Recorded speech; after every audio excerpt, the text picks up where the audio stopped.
Magandang araw po sa inyo. Ako po si Angelo, taga Samar.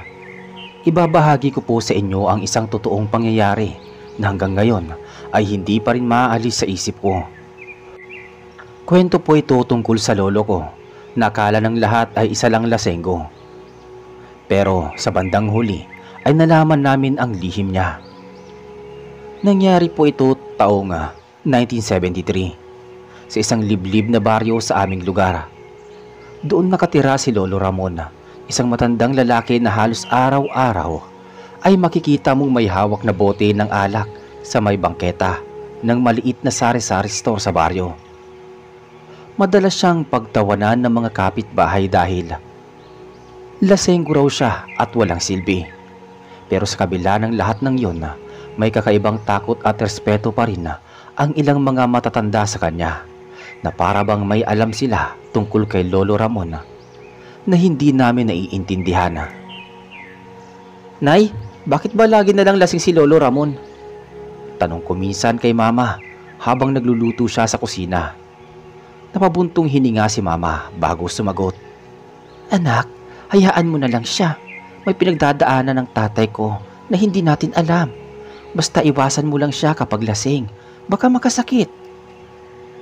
Ganun lagi ang sagot ng mama ko. Kaya lumaki akong may distansya kay Lolo. Pero may dalawang pinsan ako na madalas din sa bahay ni Lolo, sina Marco at Jenny. Si Marco ay halos kasing edad ko, habang si Jenny naman ay 2 taon ang tanda sa amin. Madalas kaming maglaro malapit sa bakuran ni Lolo, kahit na lagi kaming pinapagalitan kapag nahuhuli niya kami. Si Lolo Ramon ay nakatirang mag-isa sa isang lumang bahay na yari sa kahoy at pawid. Nasa gilid iyon ng kakahuyan kung saan madalas sinasabi ng matatanda na may gumagalang mga kakaibang nilalang tuwing gabi. Hindi namin iyon gaano pinapansin noon kasi para sa amin mga bata, normal na lang na makarinig ng kwento tungkol sa engkanto at aswang. Isang gabi, bandang 10:00, nagising ako dahil sa ingay ng mga aso. Tahol sila ng tahol sa may kakahuyan. Dinig na dinig ko iyon kahit nasa labas ako ng bahay. Nilingon ko si Mama pero tulog na tulog siya. Dahan-dahan akong tumingin sa bintana. Doon ko nakita si Lolo Ramon nakaupo sa harap ng kanyang bahay. May hawak na bote ng alak at nakatitig sa madilim na bahagi ng gubat. "Putragis kaya! Lumapit lang kaya!" Bulong niya na narinig ko kahit malayo. Kinilabutan ako. Hindi ko alam kung sino ang tinutukoy niya. Pero nang bumangon ako para tanungin si Mama, bigla na lang tumahimik ang mga aso. At nang muling sumilip ako, wala na si Lolo sa harap ng bahay. Kinabukasan, ikinuwento ko iyon kina Marco at Jenny. "Seryoso ka?" "Oo, narinig ko mismo parang may inaabangan siya sa gubat." Sagot ko naman. Baka naman lasing lang si Lolo. Alam mo naman yun, laging may sinasabi kapag bangengin na." Hindi ako kumbinsido, pero mula noon, laging mapanuri na ako sa kilos ni Lolo. At habang lumilipas ang mga araw, mas lalo kong napapansin ang mga kakaibang bagay. Minsan dumating ang isang umaga na may natagpo ang patay na manok sa bakuran ng kapitbahay. Wala itong dugo at parang hinigop ang laman loob. Kinilabutan ang lahat dahil tipikal iyon na sinyalis ng pag-atake ng aswang. "Diyos ko, baka may aswang na naman dito!" sigaw ng kapitbahay. Doon nagsimula ang usapan sa baryo, pero ang mas kinagulat ko ay ang marinig ko may nagsabi, "Baka si Ramon yun. Lagi namang gising pag 10 oras ng gabi." Nagkatinginan kami magpipinsan. Hindi namin alam kung matatakot kami o pagtatanggol namin si Lolo. Isang hapon, nagpunta si Tia Elena, kapatid ng Mama, sa bahay. Akala ko'y simpleng kwentuhan lang, pero narinig ko silang nagbubulungan. "Elena, hindi ko na alam ang gagawin sa tatay. Natatakot ako na baka isang araw malaman ng mga bata ang totoo," sabi ni Mama. "Wala tayong magagawa. Yan ang sumpa na dala niya mula pa noon," sagot ni Tia Elena. Nanlamig ako sa narinig ko. Ano ang tinutukoy nila? Anong sumpa? Dumating ang gabi ng pista sa baryo. Maraming tao, may sayawan, may kantahan. Pero habang abala ang lahat, napansin ko na wala si Lolo. Hindi siya dumating kahit pa may libreng alak. Kaya nagpasya kaming magpipinsan na puntahan siya sa bahay. Pagdating namin doon, sarado ang lahat ng bintana at pinto. Tahimik pero mula sa loob may naririnig kaming kakaibang ingay. Parang pag-ungol at kaluskos ng kung anong mabigat. "Kuya, huwag na tayong pumasok," sabi ni Johnny na nanginginig. "Sandali lang, tignan muna natin," sagot ko sabay tulak ng pinto.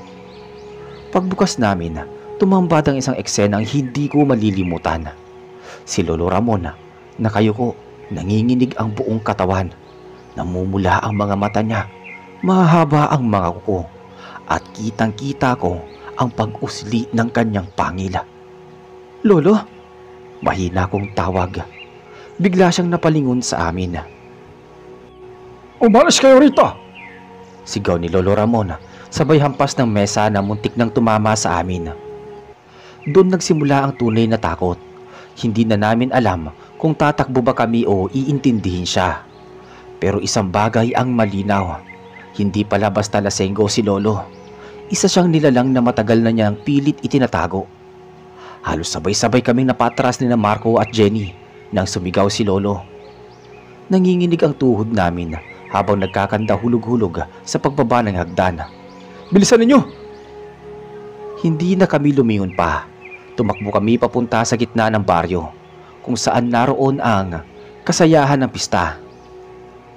Nanginginig pa rin ang katawan namin habang nakihalo sa mga tao, pero hindi namin mawari kung sasabihin ba agad namin ang nakita o mananahimik lang. "Angelo, nakita mo rin ba? Hindi ako nagkakamali." "Oo, si Lolo parang aswang." Kinabukasan, kumalat ang usap-usapan. Ayon sa mga kapitbahay, may ilang kabataan raw ang nakakita kay Lolo na nag-iba ang anyo. Lalong dumami ang haka-haka. May nagsasabing aswang, may nagsasabing mambabarang, may nagsasabing engkanto. Doon na nagsalita si Tia Elena sa harap ng mga kamag-anak. "Tama ng pagtatago natin. Totoo, may sumpa ang tatay natin noon pa. Bago pa kami ipinanganak, nakagat siya ng isang aswang sa gubat. Akala namin mamamatay siya, pero nakaligtas. Ang kapalit lang, dinala niya ang sumpa hanggang pagtanda." Nanahimik ang lahat. Doon ko lang naunawaan kung bakit lagi may bote ng alak si Lolo. Hindi pala para maglasing. Ginagamit niya pala iyon para supilin ang kanyang pagkagutom sa laman at dugo. Kinagabihan, kinausap ko si Mama. "Nay, ibig sabihin kaya pala lasenggo si Lolo para hindi siya mag-aswang?" Tanong ko. Tumango siya, baka sa mukha ang lungkot. "Anak, oo. Kung hindi siya iinom, baka hindi niya makontrol ang sarili niya. Ang alak ang nagsisilbing pampatay gutom sa kanya. Kaya nga kahit nakakaawa siya, wala tayong magagawa kundi hayaang mag-isa. Mas delikado kung palagi siyang kasama ng tao." Hindi ko alam kung maaawa ba ako o matatakot. Lumipas ang 2 linggo, halos walang gustong lumapit sa bahay ni Lolo. Pero isang gabi, may narinig kami sigawan mula sa kabilang dulo ng baryo. May dinukot daw na bata. Agad kaming kinilabutan dahil ang direksyon ng pagkawala ay papunta mismo sa kakahuyan kung saan malapit ang bahay ni Lolo. Hindi kaya si Lolo yon?" Bulong ni Jenny habang umiiyak. Nagpasya kaming tatlong magpipinsan na puntahan siya. Kahit anong mangyari, humawak ako ng lampara. Si Marco naman may dalang itak at si Jenny ay nagbitbit ng rosaryo. Pagdating namin, nakita namin nakaupo si Lolo sa harap ng bahay. Duguan ng damit at nanginginig. Sa tabi niya ay isang batang umiiyak pero buhay. "Anong ginagawa niyo rito?" Sabi ni Lolo. "Lolo, ikaw bang kumuha sa kanya?" Tanong ko ng diretso. Umiling siya ng mariin. "Niligtas ko siya. May tunay na aswang na nagtatago sa gubat. Akala niyo ba ako ang salarin?" Hindi ako. Hanggat kaya kong pigilan ng sumpa, hindi ko hahayaang maging katulad nila. Pagkasabi niya noon, biglang may kalabog mula sa likod ng bahay. Lahat kami napalingon. Mula sa ilalim ng kakahuyan, may humahangos na nilalang. Mahaba ang kuko at pulang-pula ang mga mata. Tarantado ka! Heto ka na naman! Sigaw ni Lolo, sabay hawak ng kanyang itak na nakasabit sa gilid ng pinto. Doon namin unang nakita kung papaano lumaban si Lolo. Kahit matanda, mabilis ang galaw niya. Para siyang sanay na sanay sa pakikipagsagupa. Nagtatatakbo kami papasok sa loob ng bahay. Habang sa labas, ay naglalaban si Lolo at ang aswang. "Angelo, isara mo ang pinto!" Utos ni Jenny na halos babasag ang boses sa kaba. Isinara ko yun at mula sa loob naririnig namin ang mga sigaw at kalabog ng kanilang labanan. Hanggang sa tuluyang nanahimik ang paligid. Pagbukas namin ng pinto, nakita namin si Lolo Ramon, sugatan pero nakatayo. Sa tabi niya nakahandusay ang isang nilalang na ngayon ay pabalik na ang anyong tao. Isa pala itong kapitbahay na matagal nang nawawala tuwing gabi. Si Magcardo. Hindi lahat ng aswang ay pinipili ang sumpa. Ang iba, minamana lang. Kagaya ko. Pero ako, pinili kong lumaban. Kinabukasan kumalat ang balita. Hindi nalingid sa lahat ang nangyari kina Lolo at Magcardo. Ang mga tao sa baryo, imbis na magpasalamat kay Lolo, mas lalo siyang kinatakutan. Kung si Cardo ang aswang, baka marami pa dito. Bulong ng isang matanda. At si Ramon, hindi ba't isa rin siyang may sumpa? Paano kung sa susunod tayo ang taatakihin niya? Narinig ko mismo ang mga usapan na habang nasa tindahan ako. Nakayuko lang ako. Ramdam ang bigat ng mga mata nila na tila pati ako ay pinagdududahan dahil apo ako ni Lolo. Pag-uwi ko, nadatnan ko sina Mama at Tia Elena na nag-aaway. "Elena, hindi naligtas si tatay dito. Baka patayin siya ng mga tao." Saan mo naman siya balak dalhin ha? Saan mo siya itatago? Kahit saan uusigin siya dahil sa dala niyang sumpa. Sagot ni Tia. Gabi na nang makausap ko si Lolo. Nakaupo siya sa balkonahe ng kanyang bahay. Hawak na naman ang bote ng gin. "Lolo?" Ano yun, Angelo? "Kung niligtas mo yung bata, bakit sila natatakot pa rin sa'yo?" Ganun talaga, apo. Mas madaling matakot kaysa umunawa.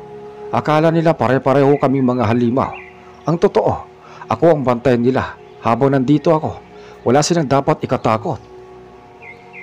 Naramdaman kong totoo ang sinasabi niya, pero hindi ko mapigilan ang tanong sa aking isip. Hanggang kailan niya kayang labanan ang sumpa? Makalipas ang ilang araw, dumating si Mang Ruben, isang matandang albularyo mula sa kabilang baryo. Ramon, hindi mo na kayang mag-isa. May grupo ng mga aswang na nakapaligid dito. Ang napatay mong si Cardo ay isa lang sa kanila. Kung hindi natin sila pipigilan, mauubos ang buong baryo. Nagkatingin ang kaming magpipinsan. Doon ko lang tuluyang naunawaan. Hindi lang pala simpleng lihim ang tinatago ni Lolo.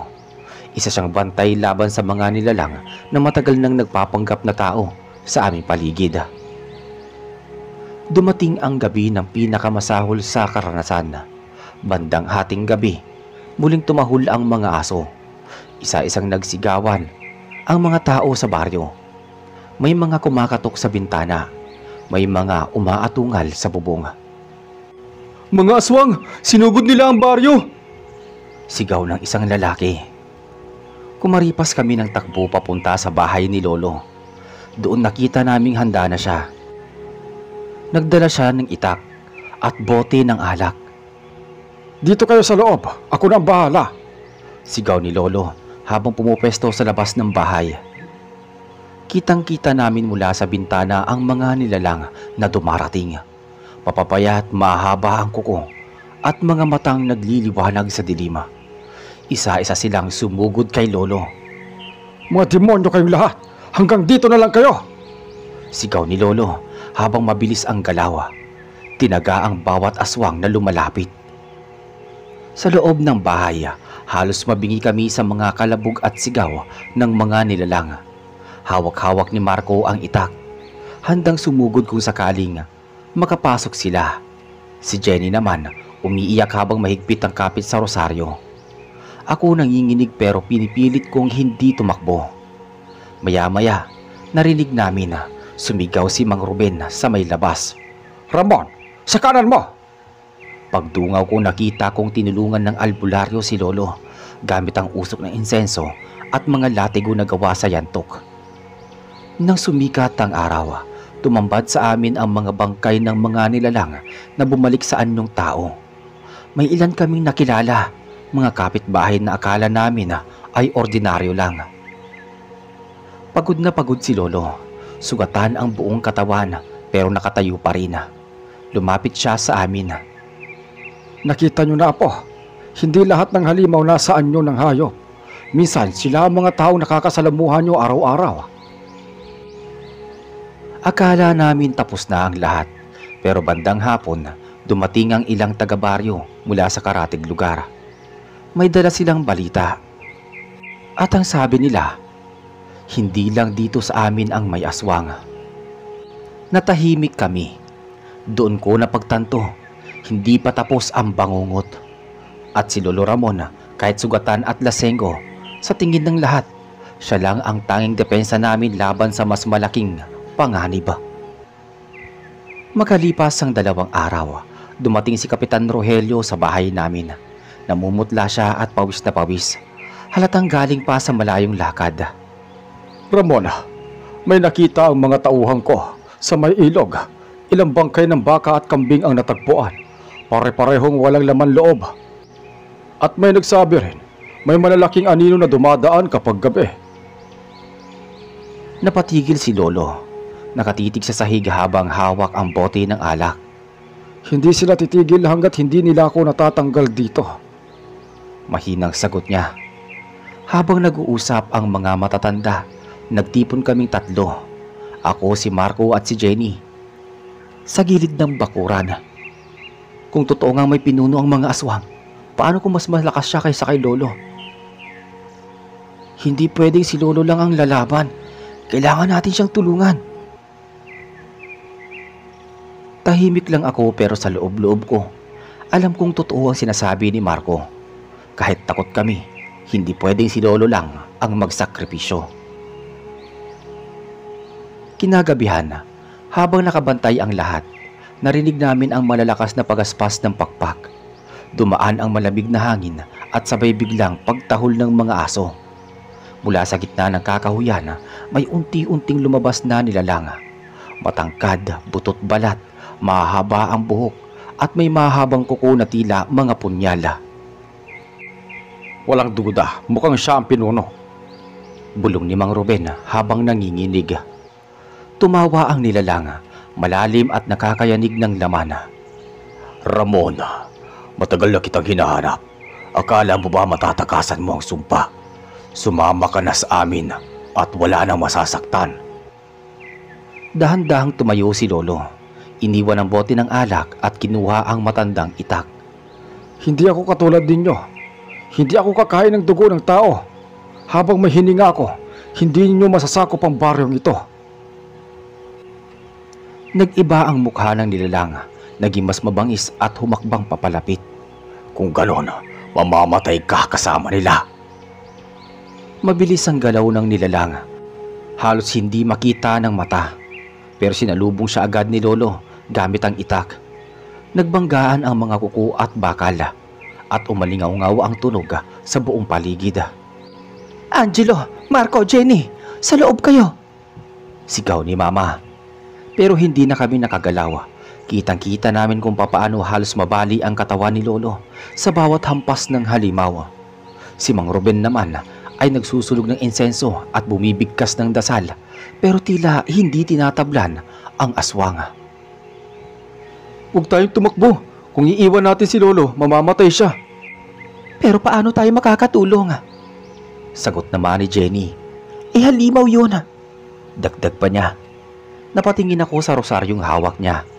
Jenny, ipahawak mo kay Lolo yung rosaryo. Kahit papaano, Baka makalaban siya. Kahit may dugong aswang siya, mabuti naman ang puso niya. Agad namin nilapitan si Lolo sa gitna ng laban. Inabot ni Jenny ang rosaryo. Sa sandaling yon, parang biglang lumakas si Lolo. Tumalim ang kanyang tingin at buong lakas niyang itinarak ang itak sa balikat ng nilalang. Napasigaw ng malakas ang pinuno ng mga aswang. Umatras siya, galit na galit at nanginginig. Hindi pa ito tapos, Ramon. Babalikan ko kayo. At sa isang iglap, naglaho siya sa dilim ng kakahuyan. Naiwan si Lolo na hingal, sugatan at halos bumagsak. Lumapit kaming tatlo agad sa kanya. Lolo, ayos ka lang ba? Ngumiti siya kahit punong-puno ng dugo ang bibig. Hindi pa tapos to, mga apo. Babalik sila. Pero habang nandito ako, walang makakahipo sa inyo. Kinabukasan, pinatawag ni Kapitan Rogelio ang lahat ng taga-baryo sa covered court. Halos kumpleto ang lahat, kahit takot ang ilan. Mga kababayan, nakita nyo na ang nangyari kagabi. Hindi ito kwento ng matatanda. Totoo ang mga aswang at may pinuno silang may mas malakas kaysa sa lahat. Nag-ingay ang mga tao. May mga umiyak, may mga nag-aaway. Bakit hindi na lang natin palayasin si Ramon? Siya ang dahilan kung bakit tayo ginugulo. Sigaw ng isang matandang lalaki. Kung hindi dahil sa kanya, baka ubos na tayo kagabi. Tahimik si Lolo sa gilid. Nakaupo at parang hindi pinapansin ang mga sinasabi ng mga tao. Pero alam kong nararamdaman niya ang bigat ng paninisi at takot ng mga kapitbahay. Maya-maya lumapit si Ruben o si Mang Ruben sa gitna at nagsalita. Kung gusto natin mabuhay, kailangan natin maganda. Hindi lang si Ramon ang lalaban, tayong lahat. Magtanim tayo ng bawang at luya sa paligid ng baryo. Gumawa ng krus sa bawat bahay.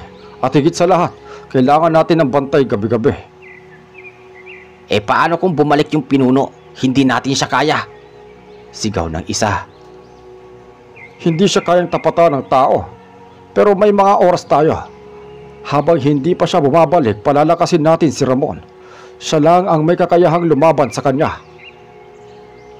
Simula noon, araw-araw ay may ritual si Lolo kasama si Mang Ruben. Pinapainom siya ng mga halamang gamot, pinapahiran ng langis at pinaikot-ikot sa apoy ng insenso. Madalas ding hawak ni Lolo ang rosaryo ni Jenny. Lolo, nakakatulong ba talaga to? Hindi ko alam, Angelo. Pero habang may paniniwala, may lakas ako nahihigop. Habang tumatagal, napansin ko nga bumalik ang tikas niya.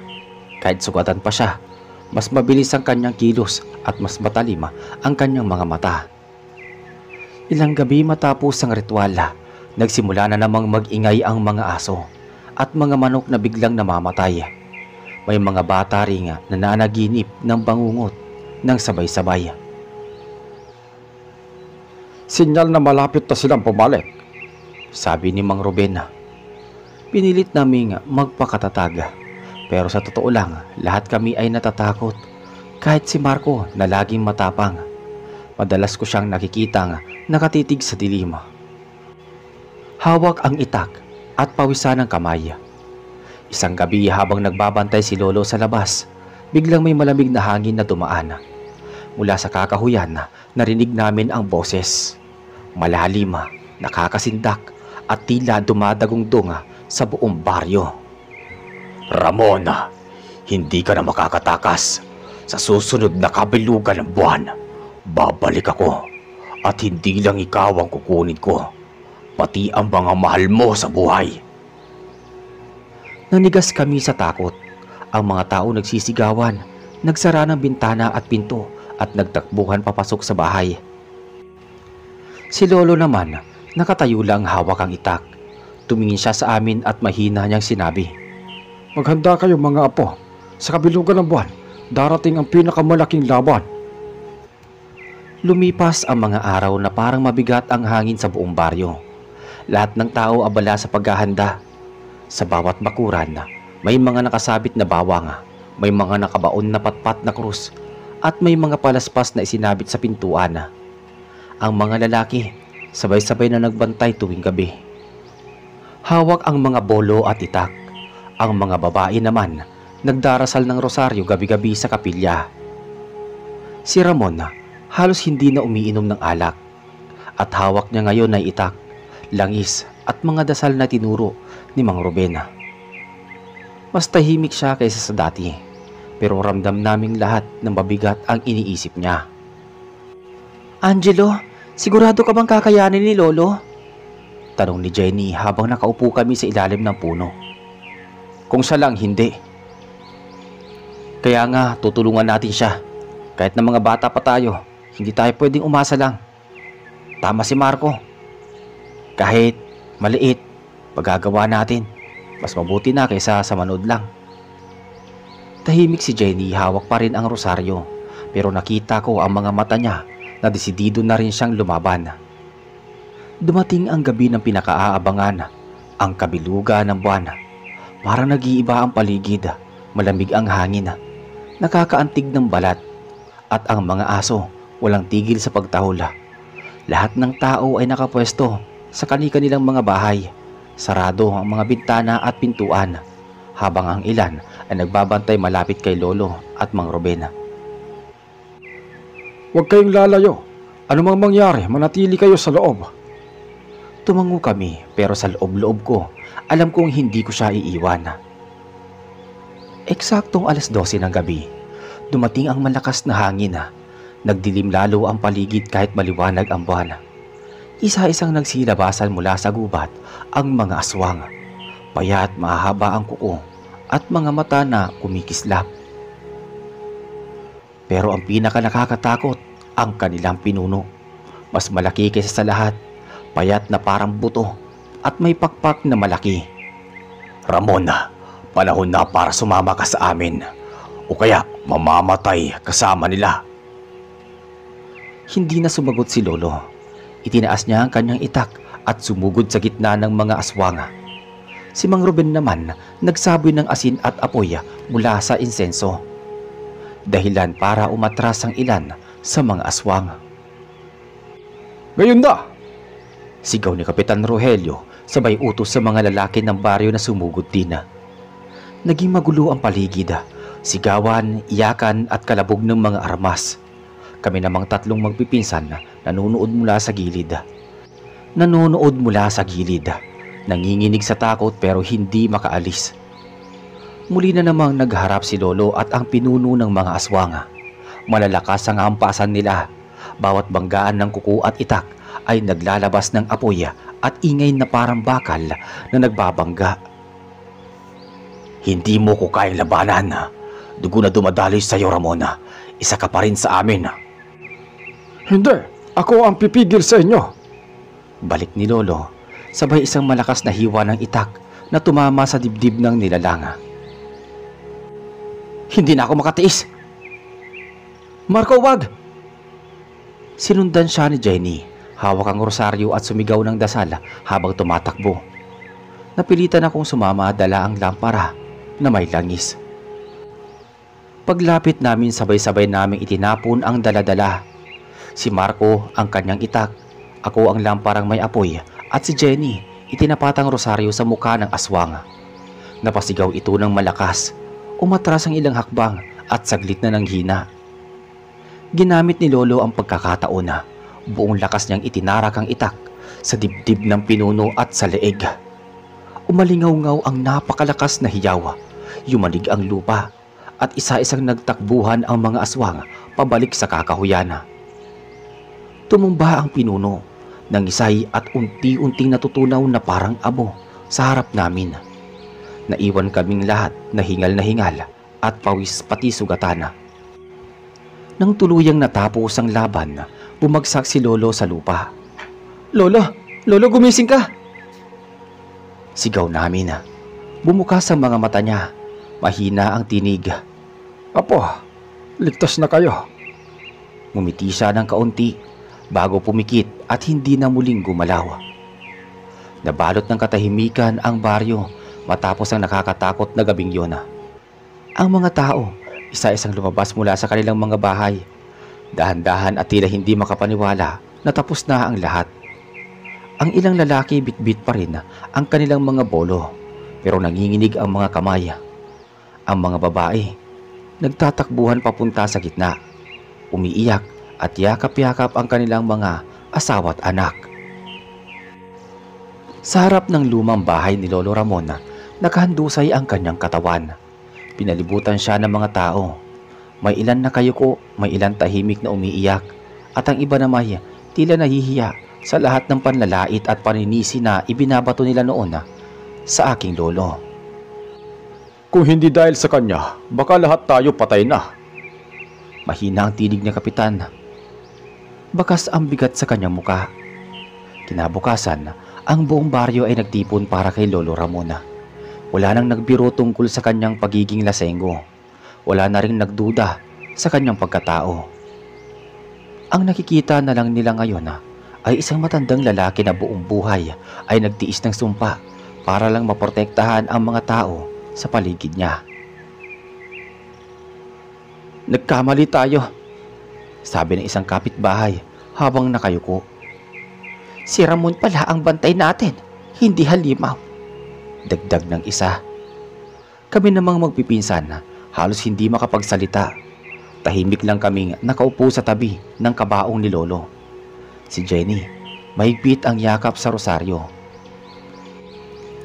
Si Marco, hawak pa rin ang itak na ginamit niya noong laban. Ako nakatitig lang ako kay Lolo. Iniisip ko paano niya kinayang harapin ang lahat ng mag-isa. Bago tuluyang inilagak si Lolo sa kanyang huling hantungan, lumapit si Mang Ruben. Mga apo, hindi pa tapos ang laban ninyo. Ang sumpa ni Ramon ay hindi inaipapasa, pero ang lakas ng loob at tapang niya nasa inyo sa ngayon. Tandaan nyo, maraming nilalang ang nagtatago pa sa kadiliman. Kayo na magpapatuloy ng pagbabantay sa baryo. Napatingin kami sa isa't isa. Ako, si Marco at si Jenny. Hindi namin alam kung kaya ba namin, pero alam naming wala na kaming ibang pagpipilian. Lumipas ang mga linggo at unti-unting bumalik sa normal ang takbo ng buhay. Pero hindi na muling naging katulad ng dati. Sa bawat gabi, naroon pa rin ang kaba. Sa bawat tahol ng aso, naaalala namin ang laban. At sa bawat pagdiriwang, lagi naming inaalala, ang ermitanyong lasenggo pala ay siyang bantay sa aming baryo.